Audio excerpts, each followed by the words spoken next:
Hello ವಿದ್ಯಾರ್ಥಿಗಳೇ, ಈ ವಿಡಿಯೋದಲ್ಲಿ ಸಮಯವಿದೆಯೇ ಪಪ್ಪ ಅನ್ನೋ ಪದ್ಯದ ಕುರಿತು 5 ಮತ್ತು 10 ಅಂಕದ ಪ್ರಶ್ನೆಗಳಿಗೆ ಯಾವ ರೀತಿ ಉತ್ತರವನ್ನು ಬರೀಬೇಕು ಅನ್ನೋದ್ರ ಬಗ್ಗೆ ಡಿಸ್ಕಷನ್ ಮಾಡೋಣ. ಸೊ ಪೋಯಮ್ನ ಎಕ್ಸ್ಪ್ಲನೇಷನ್ ಮಾಡ್ತಾ ಹೋಗ್ತೀನಿ.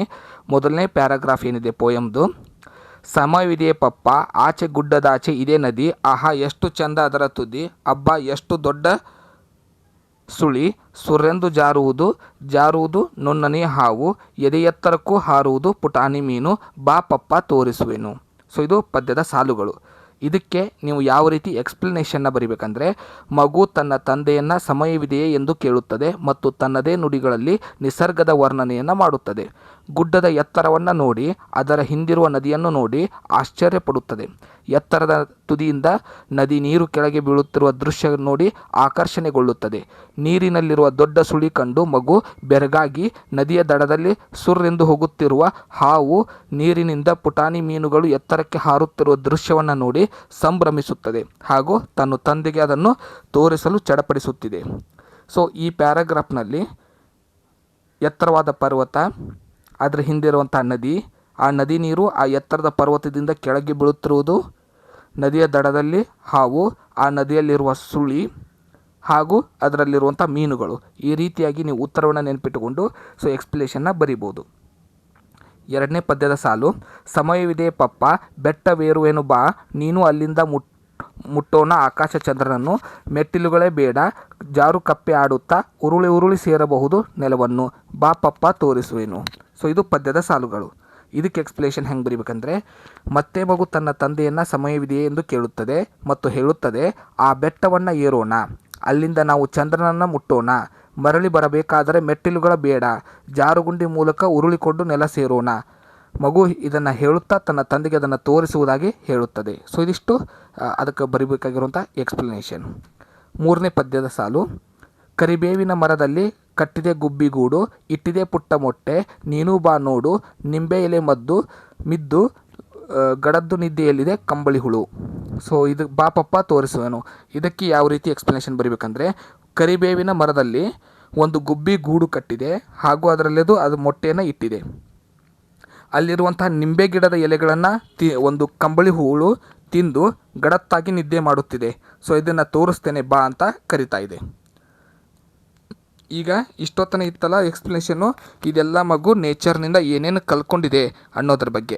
ಸೊ ಏನೇನು ನೆನ್ಪಿಡ್ಬೇಕಾದ್ರಲ್ಲಿ, ಗುಡ್ಡ ಪರ್ವತ, ನದಿಯ ಸುಳಿ, ಎತ್ತರದಿಂದ ಬೀಳುತ್ತಿರುವ ನದಿ ನೀರು ಜಲಪಾತ ಹಾಗೂ ಏನು ಎತ್ತರಕ್ಕೆ ಜಿಗಿಯುತ್ತಿರುವ ಮೀನುಗಳು, ಸುರೆಂದು ಹರಿಯುತ್ತಿರುವ ಹಾವು, ಬೆಟ್ಟದ ತುದಿಯಲ್ಲಿ ಕಾಣುತ್ತಿರುವ ಚಂದ್ರ, ಬೆಟ್ಟದ ಮೇಲೇರಿ ಕೆಳಗೆ ಬರುವಂಥ ವಿಧಾನ ಇವೆಲ್ಲ, ಮತ್ತು ಅದಲ್ಲದೆ ಮರಗಳು, ಕರಿಬೇವಿನ ಮರದಲ್ಲಿ ಗೂಡು ಕಟ್ಟಿದೆ ಗುಬ್ಬಿ, ಸೊ ಆ ಮೊಟ್ಟೆಯನ್ನು ಇಟ್ಟಿದೆ ಆ ಗೂಡಿನಲ್ಲಿ, ಮತ್ತು ಒಂದು ಕಂಬಳಿ ಹುಳು ಈ ನಿಂಬೆ ಹಣ್ಣಿನ ಮರದ ಎಲೆಗಳನ್ನು ತಿಂದು ಗಡತ್ತಾಗಿ ನಿದ್ದೆ ಮಾಡುತ್ತಿದೆ. ಸೊ ಇದಿಷ್ಟು ಎಕ್ಸ್ಪ್ಲನೇಷನ್ನಲ್ಲಿ ಕೀ ಪಾಯಿಂಟ್ಸ್ಗಳನ್ನು ನೆನಪಿಟ್ಟುಕೊಂಡು ಈಗ ಮಗು ನಿಜವಾದ ತನ್ನ ಪರಿಸ್ಥಿತಿಯನ್ನು ಹೇಳುತ್ತೆ. ಬೆತ್ತ ಆಚೆ ಇಡು ಎಲ್ಲ ಹೇಳುವೆನು ನಿಜ, ಶಾಲೆ ತಪ್ಪಿಸಿ ಸಾಬಣ್ಣನ ಹೊಲಕ್ಕೆ ಹೋಗಿದ್ದೆನು, ದೆವ್ವನಲ್ಲ ಬೆದರು ಬೊಂಬೆ ಪರೀಕ್ಷೆ ಮಾಡಿದೆನು. ಸೊ ಇದರ ಎಕ್ಸ್ಪ್ಲನೇಷನ್ ಏನಂದರೆ, ಮಗು ಈ ಎಲ್ಲ ನೇಚರ್ಗಳ ಅರ್ಥ ಮಾಡ್ಕೋಬೇಕಂದ್ರೆ ಶಾಲೆ ತಪ್ಪಿಸಿ ಹೋಗಿದೆ, ಬೆತ್ತವನ್ನು ಪಕ್ಕಕ್ಕೆ ಇಡು, ಹೊಡೆಯುವಂಥ ಬೆತ್ತ, ಸೊ ಬೆತ್ತವನ್ನು ಪಕ್ಕಕ್ಕೆ ಇಡು ಅಂಜುತ್ತಾ ಇದೆ. ಎಲ್ಲವನ್ನ ಹೇಳುತ್ತೇನೆ, ಹೌದು ನಾನು ಶಾಲೆ ತಪ್ಪಿಸಿ ಸಾಬಣ್ಣನ ಹೊಲಕ್ಕೆ ಹೋಗಿದ್ದೆ, ಅಲ್ಲಿ ಪರೀಕ್ಷೆ ಮಾಡಿ ತಿಳಿದುಕೊಂಡೆ ಅದು ಭೂತವಲ್ಲ ಕೇವಲ ಒಂದು ಬೆದರುಗೊಂಬೆ. ಅಂದರೆ ಶಾಲೆ ತಪ್ಪಿಸಿ ಒಂದು ಹೊಲಕ್ಕೆ ಹೋಗಿ ಅಲ್ಲಿರುವಂಥ ಬೆದರುಗೊಂಬೆನ ಪರೀಕ್ಷೆ ಮಾಡಿ ನೋಡಿದೆ. ಸೊ ಅದಕ್ಕೆ ಭಯ ಇರುತ್ತೆ, ಅದೇನೋ ಒಂದು ಭೂತ ದೆವ್ವ ಅಂತ. ಸೊ ಪರೀಕ್ಷೆ ಮಾಡಿ ನೋಡಿದಾಗ ಅದೊಂದು ಗೊಂಬೆ ಅನ್ನೋದು ಅದಕ್ಕೆ ಗೊತ್ತಾಗಿದೆ. ಬೆತ್ತ ಆಚೆ ಇಡು ನಿಜವ ಹೇಳುವೆನು, ಪಾಠದ ಪುಸ್ತಕ ತೆರೆದರೆ ಬರೀ ಗುಡ್ಡ ಬೆಟ್ಟ ನದಿಯೇ ಕಾಣುವುದು, ಮನ ಅದರ ಹಿಂದೆ ಮುಂದೆ ಸುಳಿದಾಡುವುದು.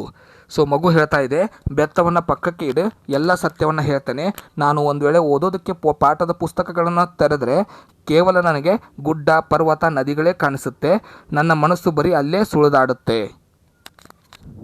ನೆಕ್ಸ್ಟ್ ಮಗು ಹೇಳುತ್ತೆ, ತಂಗಿ ಶಾರಿ ಬಲು ಘಾಟಿ ಚೂಟಿ, ಖಂಡಿತ ಆಫೀಸರ್ ಆಗಿ ಹೆಸರು ಮಾಡುವಳು, ಅಣ್ಣ ಗಣಿತದಲ್ಲಿ ಜಾಣ, ಕಂಪ್ಯೂಟರ್ ಸೈನ್ಸ್ ಮುಗಿಸಿ ಖಂಡಿತ ಅಮೆರಿಕಕ್ಕೆ ಹೋಗುವನು, ನೀನು ಒಪ್ಪಿದರೆ ಅಜ್ಜ ನಿನಗಿತ್ತ ತುಂಡ ಭೂಮಿಯನ್ನೇ ಉತ್ತುವೆನು ಬಿತ್ತುವೆನು, ಈ ಹಳೆಯ ಮನೆಯೇ ಸಾಕು, ಇಲ್ಲಿ ನಿನ್ನೊಂದಿಗೆ ಒಂದು ತುತ್ತು ಉಣ್ಣುವೆನು. ಸೊ ಈ ಪದ್ಯದ ಎಕ್ಸ್ಪ್ಲನೇಷನ್, ಈ ಭಾಗದ ಎಕ್ಸ್ಪ್ಲನೇಷನ್ ಅಂದರೆ, ತಂಗಿ ಶಾರಿ ತುಂಬ ಚುರುಕಾಗಿದ್ದಾಳೆ ಮತ್ತು ಜಾಣರಾಗಿದ್ದಾಳೆ. ಖಂಡಿತವಾಗಿಯೂ ಅವಳು ಓದಿ ನೀನು ಬಯಸಿದಂತೆ ಆಫೀಸರ್ ಆಗುತ್ತಾಳೆ.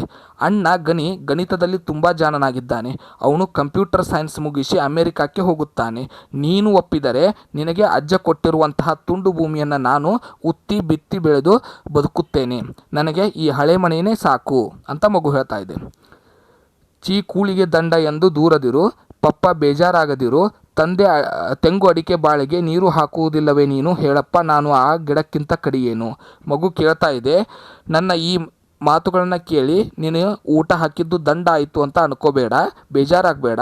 ನೀನು ಹೊಲದಲ್ಲಿ ತೆಂಗು ಅಡಿಕೆ ಬಾಳೆಗೆ ನೀರು ಹಾಕುವುದಿಲ್ಲವೇ, ನಾನು ಆ ಗಿಡಮರಗಳಿಗಿಂತ ಕಡಿಯೇನು, ಹಾಗೇನೆ ಅನ್ಕೋ. ನೋಡುತ್ತಾ ಇರು, ನಿನ್ನ ಮನೆಯಲ್ಲಿಯೇ ಒಂದು ಕವಿತೆ ಕಟ್ಟುವೆನು, ಕವಿತೆಯ ಬಲದಿಂದಲೇ ಕೊನೆಯ ತನಕ ಬಾಳುವೆನು. ಸೊ ಇದರ ಎಕ್ಸ್ಪ್ಲನೇಷನ್ ಏನಂದರೆ, ನೋಡುತ್ತಿರು, ನಾನು ಇಲ್ಲಿಯೇ ಒಬ್ಬ ಕವಿಯಾಗಿ ಕವಿತೆ ಬರೆದು ನಿನ್ನ ಮುಂದೆನೇ ಇರ್ತೇನೆ, ಬಾಳ್ತೇನೆ ಅಂತ ಮಗು ಹೇಳ್ತಾ ಇದೆ. ಸೊ ಇದಿಷ್ಟು ಇದಕ್ಕೆ ಬರಿಬೇಕಾಗಿರುವಂಥ ಎಕ್ಸ್ಪ್ಲನೇಷನ್. ಸೊ ಇದಿಷ್ಟು ನಿಮಗೆ ಕನ್ನಡದಲ್ಲಿ ಕೇಳುವಂತಹ ಪದ್ಯಕ್ಕೆ ಉತ್ತರವನ್ನು ಬರಿಬೇಕಾಗುತ್ತೆ. ಮುಂದಿನ ವಿಡಿಯೋದಲ್ಲಿ ಮತ್ತೊಂದು ತರಗತಿಯೊಂದಿಗೆ ಸಿಗೋಣ. ಧನ್ಯವಾದಗಳು.